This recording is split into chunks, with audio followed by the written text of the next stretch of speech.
태극신검 이해를 시작하겠습니다. 물질의 팔계. 이전에는 물질의 팔계가 없었죠. 빼먹은 거죠. 이제까지 다루었던 내용을 가지고서 한번 만들어 봤어요. 첫 번째 게 절대자죠. 절대자는 항상 첫 번째 게 있죠. 섭리로서 그래요. 모든 대상에 영향을 미치기 때문에 그렇죠. 두 번째 게 우주의 뿌림. 세 번째 게 불변의 양. 네 번째 게 불변이 비워지고 채워지는 속성. 그렇죠. 불변의 양은 물질의 속성이고 불변이 비워지고 채워지는 속성은 공간의 속성이죠. 불변의 몸이 있다. 불변의 몸은 이 두 속성 모두 지니고 있는 거죠. 그 불변의 몸이 변해서 물질이 되고 공간이 되는 거죠. 물질과 공간이 합쳐져서 불변의 몸이 되어 있는 거죠. 그래요. 여섯 번째 게 물질, 일곱 번째 게 공간, 여덟 번째 게 빛. 이렇게 되는 것이지요.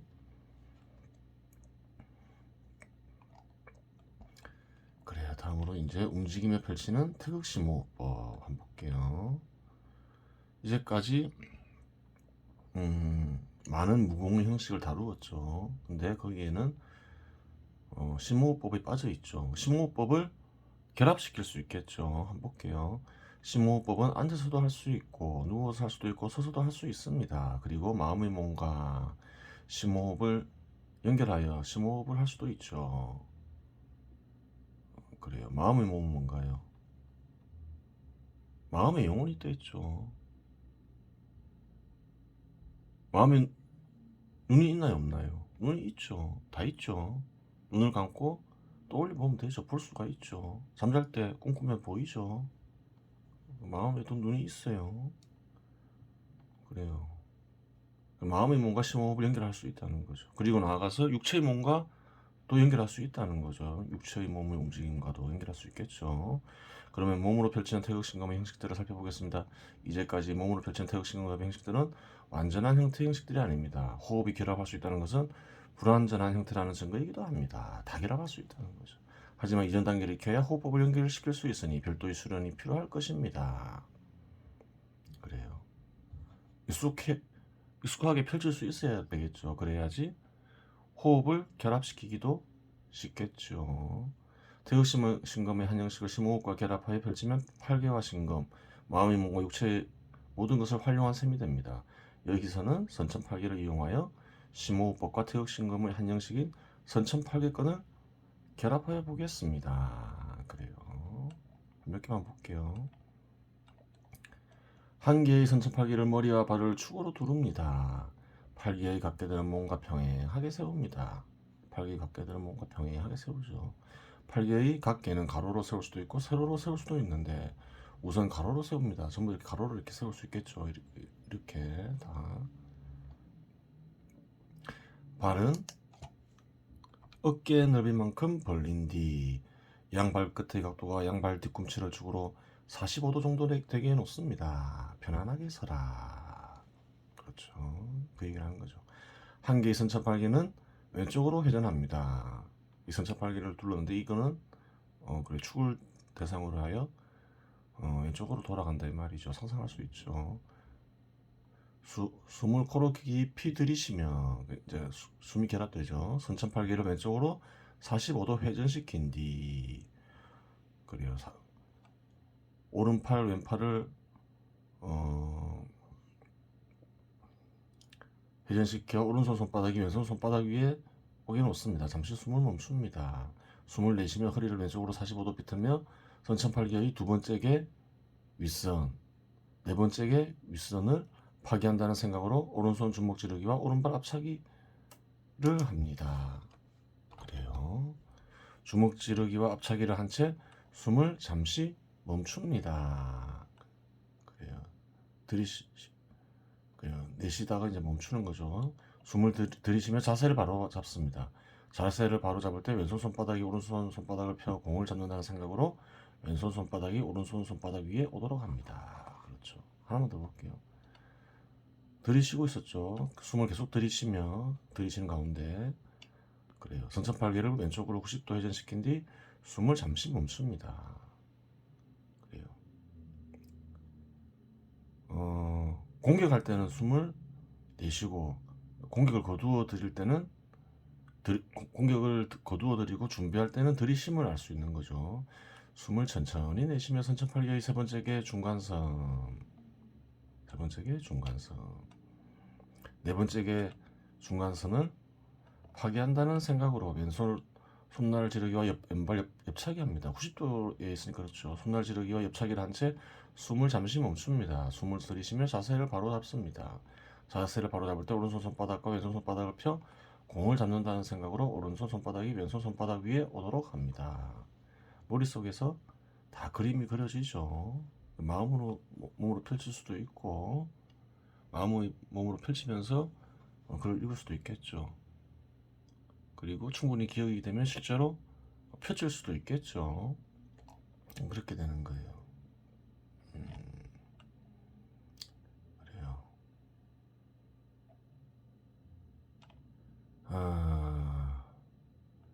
시간이 많이 남았죠. 예전에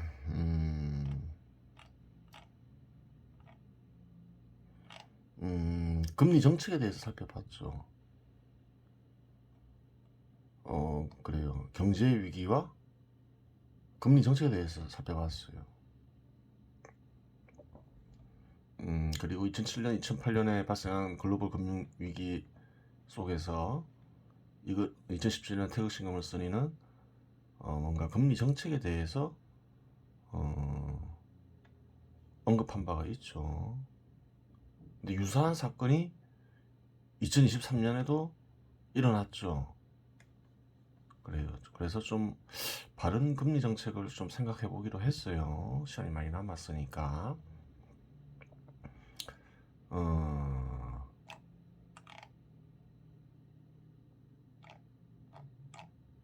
볼게요.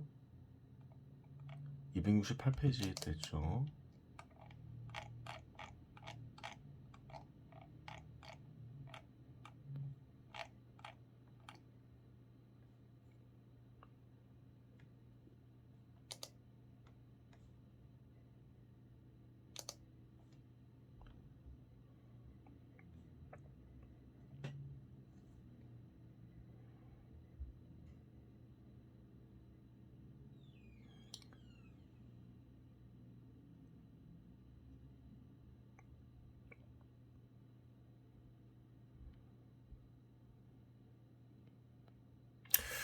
살펴보는 이유가 뭐냐면 그때 언급한 내용이 틀린 내용은 아닌데 불완전한 부분이 많죠. 그래서 두 번째 겪으면서 좀 더 생각을 해본 거예요. 좀 더 완전하게 만들 수 없나.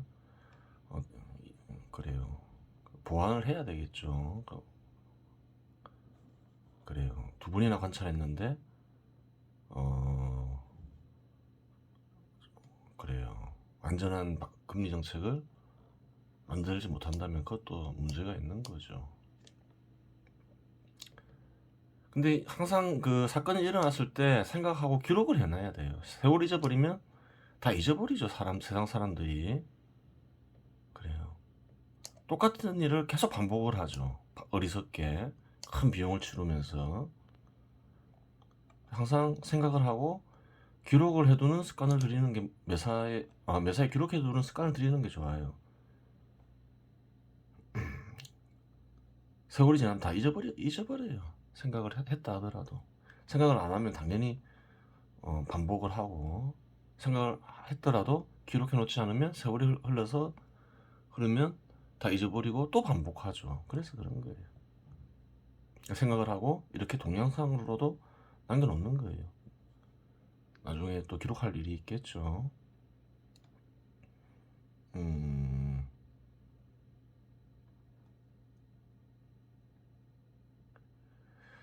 화랑이 있고 불황이 있죠.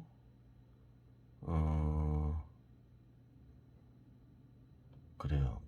불황으로 이어지는 상황에서는 선행적으로 대비하는 것이 중요하고 화랑으로 이어지는 상황에서는 후행적인 조치가 필요하다. 이렇게 얘기했죠. 맞는 말이에요. 한국 쪽 얘기하죠. 그러면서 뭐라 하나요? 2017년, 2018년 금융위기를 얘기하죠. 미국의 연준 의장으로 그린스펀이라는 사람이 있었는데 화랑이 오래 지속되자 금리 인상을 무작위로 하다가 서브프라임 사태가 발생한 경우가 있습니다. 물론 무작위적인 금리 인상이 서브프라임 사태의 원인의 전부는 아니겠으나 핵심 원인의 하나임은 부인하지 못할 것입니다. 2004년 1%였던 기준금리를 17차례 올려 2006년에는 5.25%까지 기준금리를 올렸다고 합니다. 그래요. 2023년과 유사한 수준까지 올렸었죠. 그린스펀이 대표적인 예라서 예라서 등급뿐이지 이러한 사람들은 무척 많습니다. 반성하면서 살아야 된다 생각하고 기록해놔라. 그러니까 이제 5% 이상은 미국 경제가 견딜 수 없는 기준금리라는 거예요. 임계치를 넘었다는 거예요. 그러면서 어떤 일이 벌어졌나요? 그 당시에는 부동산 가격이 급락하면서 금융권의 위기가 오면서 서로 뭐 영향을 미치면서 어떻게 됐나요? 2007년, 2008년 글로벌 금융위기가 생겼죠. 이번에도 막 급하게 올리니까 어떤가요? 또 자산에 문제가 생기죠. 그 당시에는 부동산이라면 그래요. 뭐 미국에서 발행한 경우는 채권 가격이죠. 채권 가격에서 채권 가격이 급락하면서 금리가 자산 가격에 큰 영향을 미치죠. 그래요. 또다시 금융 불안이 일어난 거예요. 똑같은 실수를 반복하고 한 거죠. 그래요. 생각을 해볼 수가 있잖아요. 금리라는 게 자산 가격에 큰 영향을 미치는구나. 그런 걸 생각해야 되겠죠. 근데 정부는 어떤 역할을 하나요? 국민들이 생명과 재산을 보호해야 되잖아요. 그런 문제가 또 있는 거예요. 한번 바른 금리 정책을 볼게요. 바른 금리 정책. 기업이나 사회 구성원이 화폐를 조달하고자 할 때 부담을 느끼지 않을 정도로 금리는 낮아야 한다. 중앙은행의 목적이 뭔가요? 화폐를 발행하고 시장에서 화폐가 원활하게 유통되도록 관리하는 게 제일 중요한 역할인 거죠. 근데 화폐는 이자가 생기잖아요. 이자는 어떻게 다루어야 될까요?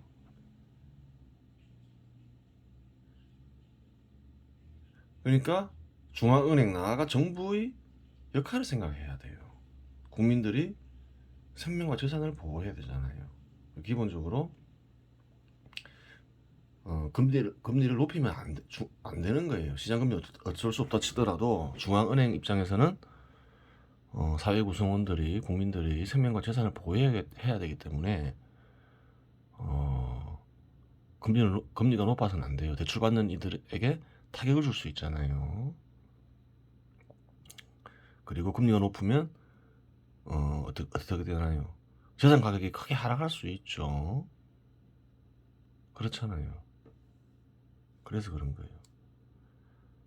예를 들어서 큰 영향을 미치죠. 보세요. 얘기했죠. 금리가 크게 큰 폭을 올리니까 어떻게 되나요? 큰 폭으로 낮춘 적도 있죠. 그것도 잘못된 거죠.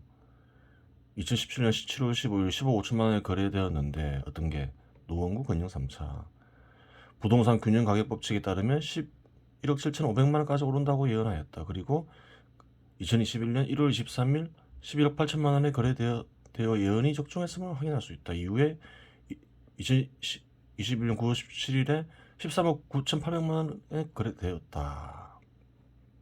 거의 14억까지 오는 거죠. 그때 금리를 충격적으로 낮췄죠.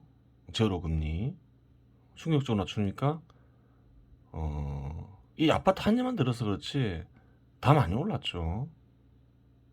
이게 바람직하냐 이건 거예요. 바람직하지 않다는 거예요. 왜? 부동산을 가진 이는 큰 수익이 나니까 뭐 괜찮을 수 있었겠죠. 하지만 어떤가요?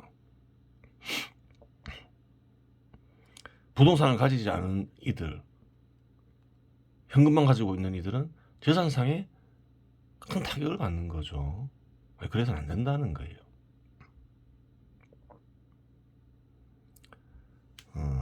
그리고 그 뒤로는 어떻게 했나요? 금리를 급격히 상승시켰죠. 그러니까 또 어떻게 되나요? 2023년 2월 1일 9억 1천만 원에 거래됐죠. 그 근래에 일일이 다 확인을 안 해봤지만 많이 빠진 아파트, 가격이 많이 빠진 아파트들이 많겠죠. 이 경우 또 뭐가 문제인가요? 또 국민들의 재산에 큰 타격을 미친 거죠. 13억에 산 사람도 있고 12억에 산 사람도 있고 그럴 거 아니에요. 2020년 7월 15일에 10억 5천만 원에 거래된 걸 확인했으니까 계속 올랐으니까 몇 억을 손해본 거예요. 중앙은행의 그래요. 급격한 금리 인상 때문에. 이런 문제만 있는 게 아니죠. 저번에 확인했죠. 기업이 조달하기 어려워서 기업 운용도 하기 어려워졌죠. 그런 짓을 저지르면 안 된다는 거예요.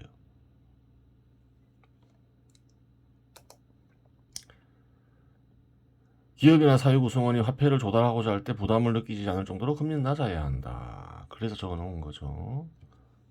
그래요. 이거는 이제 화폐 유통을 원활하게 하기 위해서 필요하죠. 또 경제가 원활하게 돌아가기 위해서. 그리고 금리가 낮아야지 너무 낮아라는 얘기가 아닌 거예요. 부담을 느끼지 않을 정도로 금리가 낮아야 된다는 거예요. 그러면 위기가 왔을 때 어떤가요? 낮출 필요가 없는 거죠. 크게 낮출 필요가 없는 거죠. 그냥 경기 부양을 위해서 힘쓴다 하는 정도만 보여주면 되는 거예요. 경기가 좋아지더라도 낮춘 게 없으니까 어떤가요? 크게 낮추지 않았으니까 금리가 안 좋을 때 크게 낮춘 게 없으니까 어떤가요? 경기가 호랑이 오더라도 많이 올릴 필요가 없는 거예요. 급격하게 올릴 필요가 없다는 거죠. 그러면 어떤가요? 급격하게 올리지 않으니까 기업이나 사회구성원들은 여전히 부담을 느끼지 않을 정도로 자금을 조달할 수 있죠. 정상적인 경제활동이 가능하다는 거예요. 그래요. 또 자산 가치는 급격한 금리 인상과 급격한 금리 인하가 없으니까 금리로 인한 급등 급락은 없어진다는 거예요. 적어놓은 거죠. 급격한 금리 인상이나 급격한 금리 인하 정책을 수립하여 집행하지 않는다. 그래요. 충분히 낮게 거래하기 때문에 낮은 금리 정책을 쓰기 때문에 경기가 나빠졌다 해서 크게 낮출 이유가 없다는 거예요. 사회 구성원들이 충격을 느낄 정도의 저금리 정책이나 고금리 정책을 쓰지 않는다. 그렇죠. 경기가 안 좋아질 것으로 예상되면 선행적으로 금리 인하 정책을 수립하여 집행한다. 이거는 2017년 태극신금 이에 썼죠. 그렇다 해서 급격하게 금리를 인하시키라는 게 아니에요. 안 좋아질 것으로 예상된다. 그러면 이제 신호를 주는 거죠. 중앙정부 그래요. 중앙은행도 일종의 정부로 볼 수 있잖아요. 정부의 한 기관이죠. 좀 독립시켜서 그렇지. 그러니까 국민들의 생명과 재산을 보호해야 되잖아요. 안 좋아질 것 같으면 주로 중앙은행은 생명보다는 재산을 보호하는 쪽이겠죠. 국민들의 소득과 재산을 보호해야 되니까 기업도 보호해야 되고 그러니까 금리 인하 정책을 수립하여 집행하는데 급격한 금리 인하를 해서는 안 되겠죠. 이미 충분히 낮으니까 그냥 신호만 주면 된다는 거예요. 경기가 좋아질 것으로 예상되면 후행적으로 금리 인상 정책을 수립하여 집행한다. 그렇죠. 경기가 안 좋을 때 극격하게 금리 인하를 안 시켰어요. 그냥 신호만 준 거예요. 거의 낮춘 게 없으니까 막 급하게 금리 인상을 할 필요가 없겠죠. 인과관계가 불분명한 경제의 이상현상을 금리 정책과 같은 화폐 정책으로 모두 풀 수 있다는 환상을 버려라. 그래요. 물가가 상승하니까, 유가가 올라가니까, 혹은 다른 물가들이 올라가니까, 생활 물가가 올라가니까 금리 인상을 막 해서 물가를 잡을 수 있다 생각하고 장기간 급하게 물가를 금리를 인상시켰죠. 그렇다 해서 물가가 잡혔나요? 아니라는 거예요. 인과관계가 불분명하다는 거예요.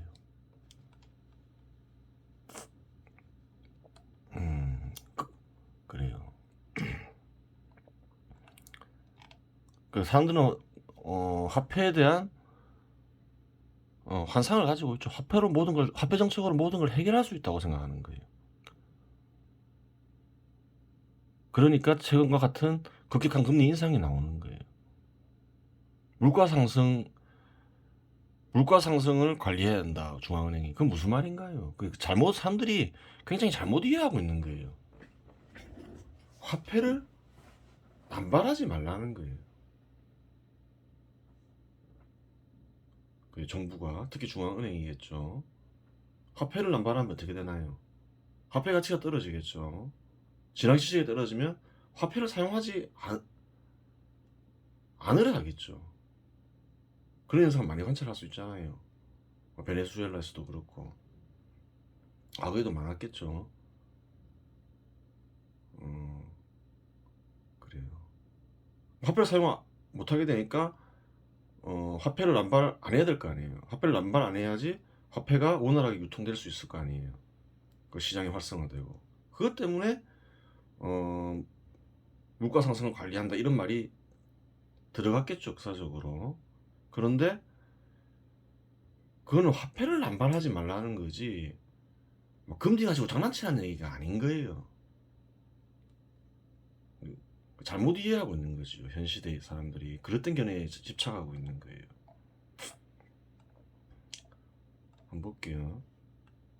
한국 1.75 2018년 11월에 미국 2.25 기준금리 얘기하는 거죠. 그때 원달러 환율은 1121원. 미국이 높았죠. 그래요. 0.5나 높았죠. 또 최근에 0.5 높은 적이 있나요? 있죠. 2020년 3월 17일 거의 한 1년 6개월 뒤, 7, 8개월 뒤 0.5가 높죠. 미국이 높죠. 그때 1219원. 높은데 가격이 다르죠. 그 차이는 똑같은데.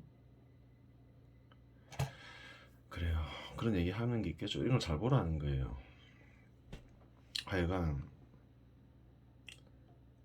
그러니까 환율의 결정 자금이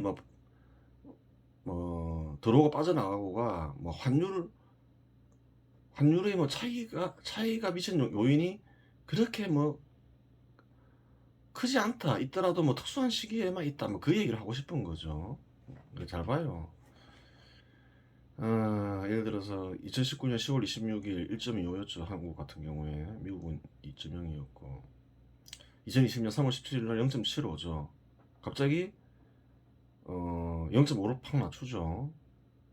미국은 아예 1.75를 빼버리죠. 0.25. 급격한 금리 인하를 다 단행하죠. 그리고 굉장한 저금리죠. 한국은 또 한 번 더 낮추죠. 0.5로. 이런 행위가 필요하냐는 거예요. 필요 없다는 거예요.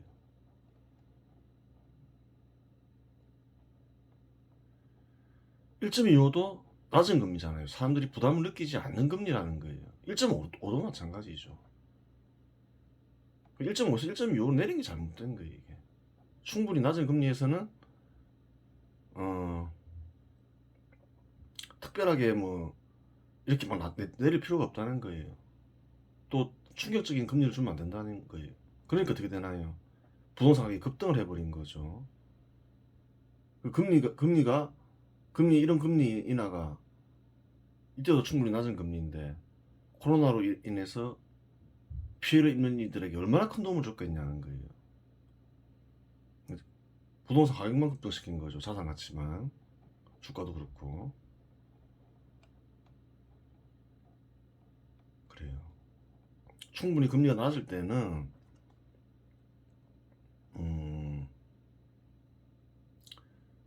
그래요. 그렇게 뭐 금리가 큰 효과를 못 미치겠죠. 금리 부담을 안 느끼니까 1.5대도 마찬가지겠죠. 그러니까 여기서 내린 것도 잘못된 거고 코로나가 터졌을 때 그냥 신호만 주면 된다는 거예요. 한 1.25 한번 내려주고 또 더 안 좋아 보이면 한 1.0 거기서 스톱을 해야 된다는 거예요. 1.0은 또 너무 낮다 생각하면 한 1.1 정도 1% 이하로는 안 뺀다 이런 식이어야 된다는 거예요. 미국도 마찬가지예요. 사람들이 충분히 금리가 낮다. 그렇죠. 부담을 안 느낀다. 정부가 경기를 부양하려 하는구나. 그 정도면 신호만 주면 된다는 거야. 1%. 그 정도까지 내리면 된다는 거야. 0.25까지 내린다 해서 코로나로 인해 피해를 입는 이들이 큰 도움을 받는 게 아니라는 거예요. 1%만 돼도 어떤가요? 충분히 낮은 금리고 뭐 금리를 통해서 뭔가 얻을 수 있는 건 아니라는 거예요. 이렇게 충격적으로 금리를 내리니까 충격적으로 낮은 금리 그리고 그것도 급격하게 내리니까 그래요. 이상이 생기는 거겠죠. 자산이 급등을 했죠. 잘못된 정책인 거예요. 그 뒤로 또 이제 급격하게 막 올리죠. 정신없이 올리죠. 0.25 하고 막 0.5%씩 올리고 한국도. 미국은 좀 늦게 시작하죠. 4월 달부터 시작하죠. 한국은 8월 달부터 시작하죠. 막 올리는 거죠. 이러면 어떻게 되나요? 어느 정도 선까지는 괜찮겠죠. 경제가 감당할 수 있는 임계치까지는. 한국은 언제 임계치에 도달했나요? 2022년도에 이미 도달했죠. 훨씬 그 전에 도달했을 수도 있죠. 그리고 조달이 안 되기 시작했잖아요. 이상한 일이 벌어지기 시작했잖아요. 그 이미 임계치를 초과한 상태라는 거죠. 그거는 거래를 할 수가 없다. 조달이 안 되는 거예요. 흥국생명보험 예를 들었죠.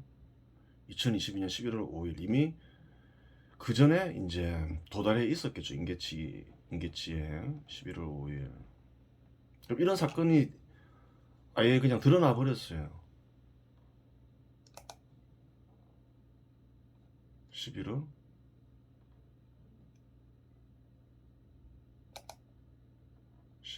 5일. 그럼 어떻게 해야 되나요? 멈추거나 내려야 되는 거죠. 그래요. 미국에서는 최근에 막 은행이 그래요. 부도나고 이러죠. 이미 임계치를 넘어서 있는 상태인 거죠. 그래요. 그래요. 정리 장기적으로 미국 기준금리, 한국 기준금리의 차이가 환율을 결정하지 않는다. 2018년 3월 17일, 2020년 3월 17일 비교. 그렇죠. 플러스 0.5인데 환율이 다르죠. 미국 장기적으로 환율을 결정하는 핵심 요인은 국가 경제력과 유통되는 화폐량이다. 그럼 무엇이 결정하느냐? 장기적으로는 국가 경제력과 유통되는 화폐량이 결정한다는 거예요. 자세한 내용 얘기하지 않겠습니다. 미국 기준금리가 한국 기준금리보다 높다고 하여 필연적으로 투자자금이 빠져나가며 환율이 상승하는 것은 아니다. 2022년 10월 12일과 2020년 12월 24일 환율 비교. 10월 12일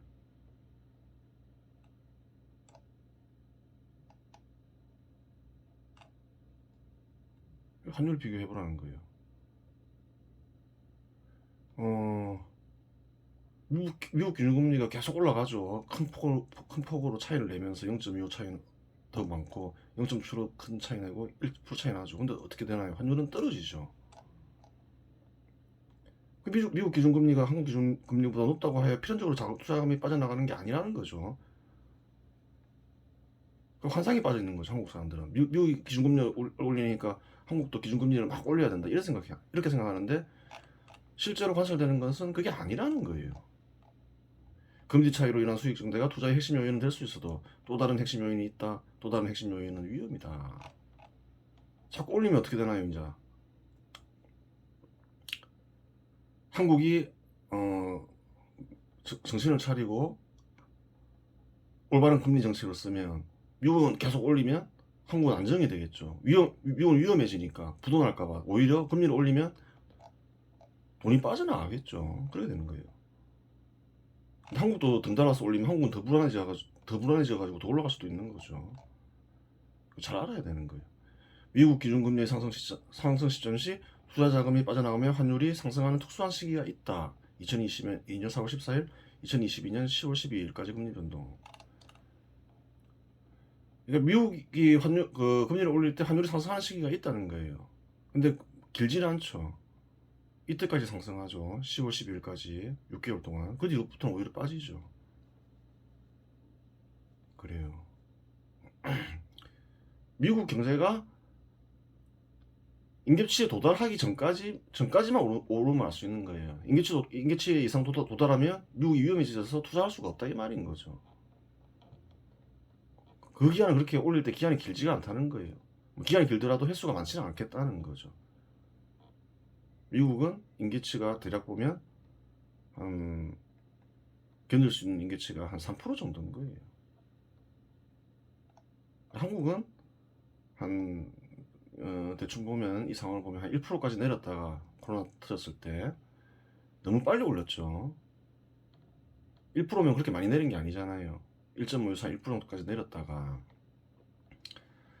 미국이 올리는 거 보고 한 4번 올릴 동안 한 0.25씩 4번 올려서 한 2%까지만 올렸으면 그냥 끝난다는 거예요. 지나치게 많이 올리면서 미국도 그렇고 한국도 그렇고 임계치를 넘어서 버렸죠. 경제에 큰 부담을 주고 있는 거죠. 그릇된 견해에 입각해서 금리 정책을 만들어서 그래요. 그래서 한번 생각을 해보면서 이번 금융 불안을 이렇게 바른 금리 정책을 만들어 보았습니다.